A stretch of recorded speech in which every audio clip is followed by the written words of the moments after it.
We're going to start off with shared cultural foundations. Your Excellency, how would you define the common culture that unites Africa and the Caribbean? And why is it essential for creating a shared future?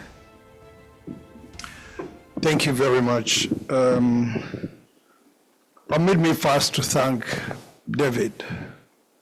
Thank you very much. You mentioned that you came here with your best half, your better half. Where is she? She knew you were going to call us.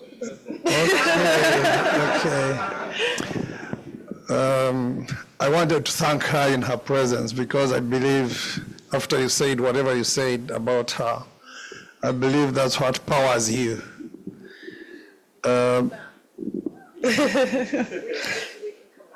I think we should come back to her, yes, yes. So thank you, David. David walked up someday and here he was introducing this idea. And when he introduced it, I thought that we, at our mission where we work, and other colleagues that we reached out to, Madam, we just thanked you. We just thanked you for being the power behind David. Yeah, I know. Thank you very much. We loved this whole thing. But let me try to give some context to this. I was taking notes as colleagues were speaking here. Africa and the Caribbeans, we are just connected by history, by blood, and it's not a long time. So if you take us back, you will find the time that was called colonization. Beyond that time, there will be partition. Beyond that time, there will be scramble for Africa. Beyond that time, there will be slave trade. And beyond that time, you and us will be on the same continent. That's the journey. And it's not really too far, and it won't be altered. So that is how we connect. And that is not one thing we can undo. We cannot undo that. But there is something we can do that cannot be undone. We can work together. Yes. We can take advantage of that story and turn that challenge into an opportunity of a lifetime that nobody can undo. What was undone what was done was done, but what cannot be undone, I think we can do it. Two, I'm a proud son of Rwanda, not very young. But until I came to London in March 2022 to sit here and meet people and speak about regions and so on, I only knew Caribbeans in geography. Only. My geography teachers once in a while when it is 45 minutes to speak about the Caribbeans. That's it. But right now, I know David by name. And you know of Montserrat. I know by name. She's seated next to me. I know people. I connect. And I don't believe I'm alone in this. I think many of us have been separated that way, and we've learned things through geography. And that leads me to the third point, that our narrative has been written by someone else. Yes. Nobody has written about me and David being a brother and a brother. No, they have just written about the Caribbeans and about Africa as two separate subjects. But we shouldn't be separate subjects. We should be one subject. People who were in the same place and were taken away. So our culture is basically the same. But over the years, we have developed different streaks of that culture, the arts, the music, the whatever else we pride in as ourselves. I have had occasion to see some of this here in London. Unfortunately, I haven't been to the Caribbean. I'm looking so much forward to be there in the. I have a colleague here who is here. She's waving her hand in the back. She will talk about it. I'm looking forward to visit the Caribbean. But look at this whole space of the Caribbean's North Atlantic, 39 countries, 44 million people, 39 countries almost, right? China is one country. How many people? India is one country. How many people? 1.4 billion, 1.4 billion. This country is one country. How many people? Almost 80 million. I think almost 70, almost 80. So that alone gives us this whole context of why we would be sitting here now. So time has run, but our cultures are so important, and so you can't even displace them. They have not been. Nobody has been able to displace them. So we need to take advantage of them. They are so important because they connect us. They bring us back to this whole context. They bring us back to this one subject. If I were writing our narrative, I would teach. If I was a geography teacher, I would teach one subject, not really separating these people. I would bring them together and teach them as one group of people. One group of people. If you look at this lion head part of Africa, the West African head, and you look at the Caribbeans, and you we put a ruler on the map, it's one straight line, probably shorter than from Lagos to London. I believe it is shorter that way. But for some reason, the narrative has come this side. But we should be able to undo this and drive. Will I get another opportunity to speak? Yes. Okay. Yes. Okay. I'll get another opportunity to speak about action, what I think we should be doing. But I wanted to speak to the culture, I wanted to speak to how it is important, but first of all, I wanted to situate this conversation into who we are if we go back beyond scramble and partition and slave trade. We find ourselves in the same villages. Thank you. You're welcome. Thank you. So we are bridging our regional gaps.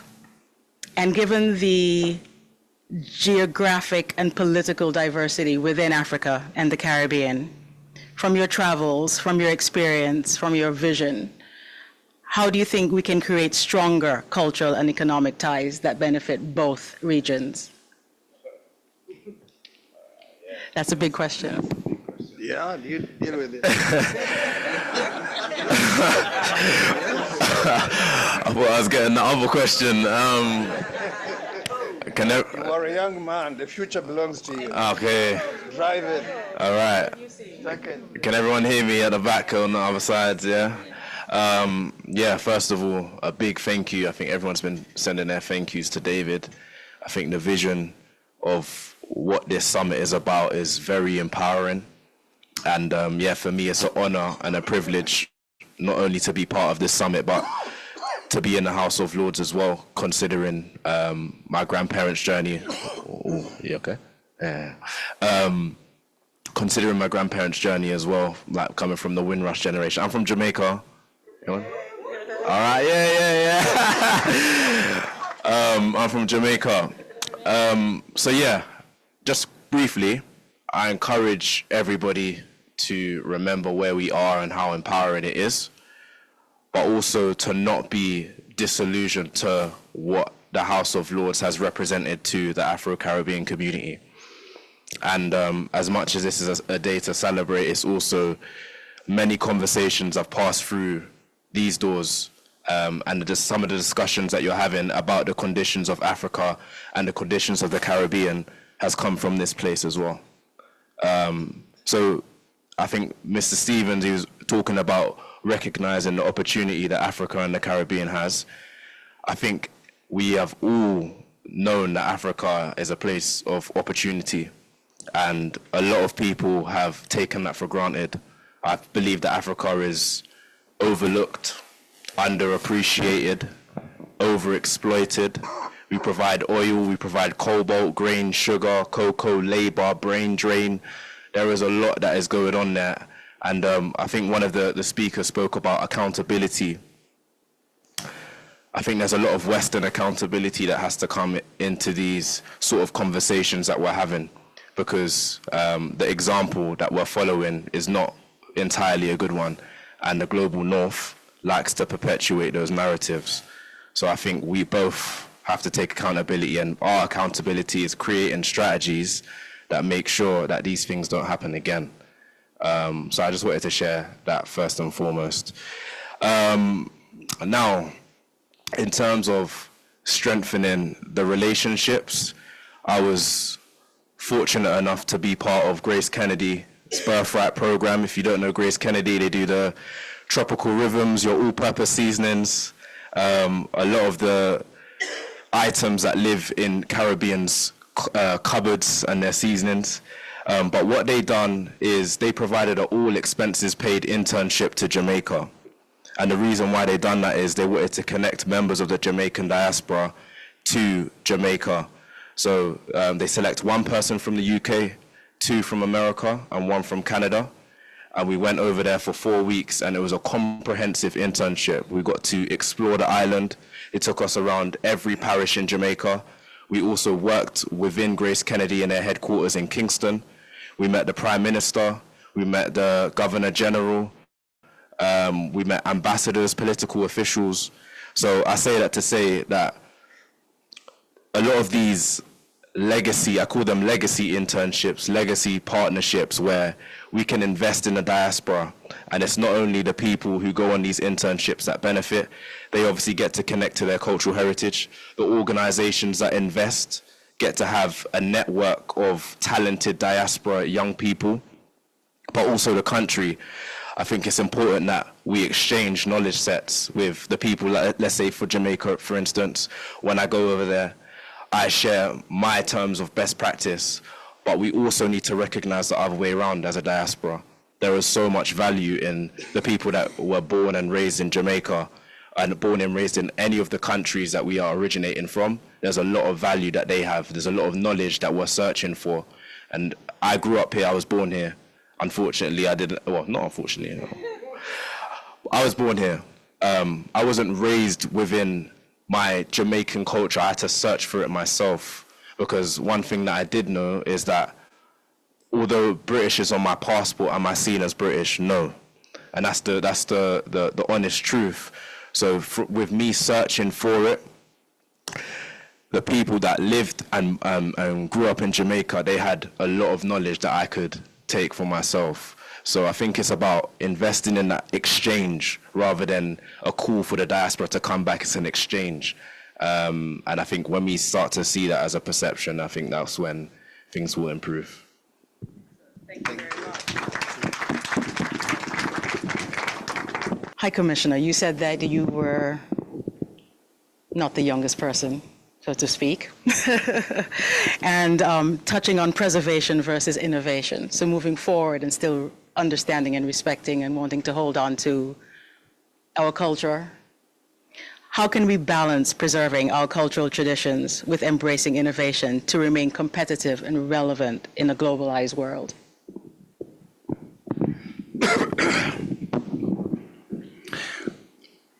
Innovation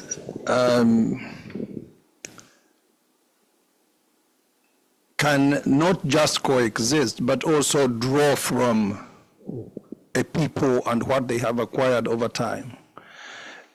Because what people acquire over time defines them, defines who they are. It is part of their spirit, and they pride in it as their root. So our culture, our unity in diversity should be the bedrock on which we stand to embrace innovation, to embrace, modernization, to embrace change, rather than allowing innovation and progress to displace who we are I think that would not be correct. And societies have done this, so we need to look at whatever innovation we are looking at, whether we are looking at the digital revolution, whether we're looking at the industrialization just been talked about here, whether you're looking at modern day activities like jobs, like ideals, still I believe we need to be rooted somewhere in our cultures, in our histories that define who we are. But also, we need to bear in mind that cultures evolve. If we are, whether there is innovation or no innovation, I think what we did, what we believed in 300 years ago, 400 years ago, has been evolving in terms of our outlook to societies and habits and so on. So I believe that innovation should happen and should happen yesterday, because it takes us to the next level and it equates us to the rest of society. But who we are, where the roots that we have should basically remain strong. If they don't, we get sort of uprooted. But I wanted to speak to the actions that I think we need to consider in moving forward, if you allow me. One, again, having been here for some time, I have become engaged with diasporas, both from my country and other countries, and I find it such an interesting area of engagement. And this country is really rich with diasporas from nearly all over the place, all over the globe. And there are certain specific things diasporas do. Diaspora people from countries who have been here for a long while, and also in other places in the United States, in Canada, in Europe, and places. One, they become agents, and I think someone mentioned how diaspora can become agents of change to facilitate the right business environment in our countries. That should be something very important for us to do.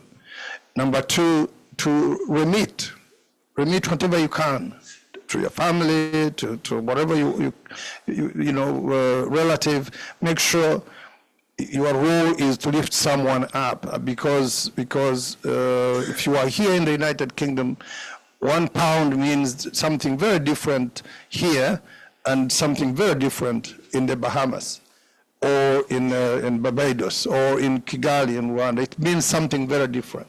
So let's really be focused on doing that. And also, let's really be our own, on the lookout for the right investment climates in our countries, because that is important for other people who want to come and invest in our countries, so that they find them predictable, they find us transparent, they find us accountable. 3, let's coalesce on climate action. We will have to drive the energy transition, because we have everything it takes, and also stand with the Caribbean islands, because they are threatened every single day, or we will lose the energy transition and also continue having a very vulnerable, Caribbean area. So we need to stand up right now and drive the energy transition, because it's not best in the West. It's not best in the global North, because the global North is really polluting the environment. We are not, and we don't want to lose. We lost the Industrial Revolution. We are at the back of the digital revolution. We don't want to be the back again of the energy transition revolution. Let's promote people-to-people things, and there are many.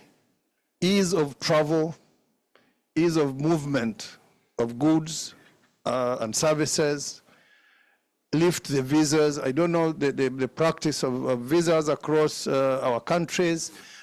In my country, I think we have removed visas for almost every country in the world. You can simply, all you need is to wake up and go to Rwanda. That's all you need. That's all you need. Yeah, wake up, support, just go to Rwanda. We need people to come in Rwanda and invest in Rwanda. Yeah, she's pushing me to stop. Rwanda is also signing bilateral air services agreements in the last 1 year and something with the Caribbeans. So we, I think, are looking at starting to fly between Kigali and the Caribbean islands. Not in the you know, it should be vice versa, not just one way. Right. That should be happening. And then let us take the aid. I'm talking about aid, but let us not depend on aid. Okay? Aid has not developed anybody. I don't know. And aid has been supplied really in big volumes for a long, long time. If it was to develop people, we would have first world countries that have been developed by aid. But we haven't had one. So aid doesn't do it. So let's really look at aid very cautiously, use it to develop our own capacities. And finally, let's support all the things our countries are engaged into in terms of health, like we're doing between the Caribbean right now and Africa, or the Health Development Platform. And whatever other activities are developing, let's be on the lookout for them and stand with them. Because whatever we've been talking here needs to be reduced to specific actions. This is what I've been really trying to get at. Let's reduce everything we are talking, the pain, the stories, the emotions, and so on. Let's reduce everything to specific actions, whether it is between two people, whether it is two countries, whether it is two regions, whether it is whatever it is. Let's reduce everything we do to specific actions, give them timelines, try to implement them, fail, succeed, stand up again, and keep trying. It is the man who is sweating, who is doing something, for whom there will be a result. It is not the man who is crying about doing something, for whom there will be a result. Thank you. Thank you very much. Just one more, if you can speak to this just very briefly, because we have to wrap it up in a couple of minutes, just 2 minutes. What inspires you most about the potential of this union, of this collaboration between Africa and the Caribbean? What inspires me the most, I'll just say that the overall potential of Africa and the Caribbean. As everyone's touched on, we've faced massive barriers, down from an individual all the way to country levels. We spoke slightly about aid and how, you know, the IMF would restructure loans, unsustainable loans. 3.3 billion of the world live in countries that spend more on debt than they do on education and healthcare. So, yeah, I guess I'll leave it there. I'll leave it there. I know we have to wrap up.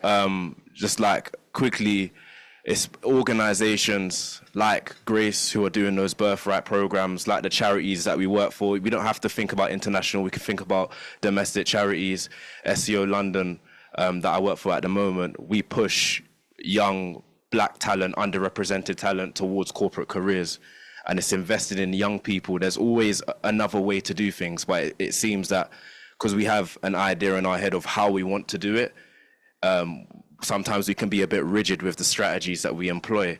So we've always been resourceful as a people, as a community. We've had to make a lot out of a little. So we don't need, as much as we would appreciate, a lot of money, but what are we doing the best with what we have? And I think the task right now is how efficient can we be with that. So yeah, lastly, one quick one. In regards to the diaspora getting involved, I think it's very important that the leaders of these countries, as much as they want to encourage us to come, it's important to focus on localization as well, because we can just become the very thing that we hate, coming from the diaspora and investing in housing and getting all of these things and then outpricing the people that actually live there. So there's much more to explore, but thank you for the opportunity. Thank you.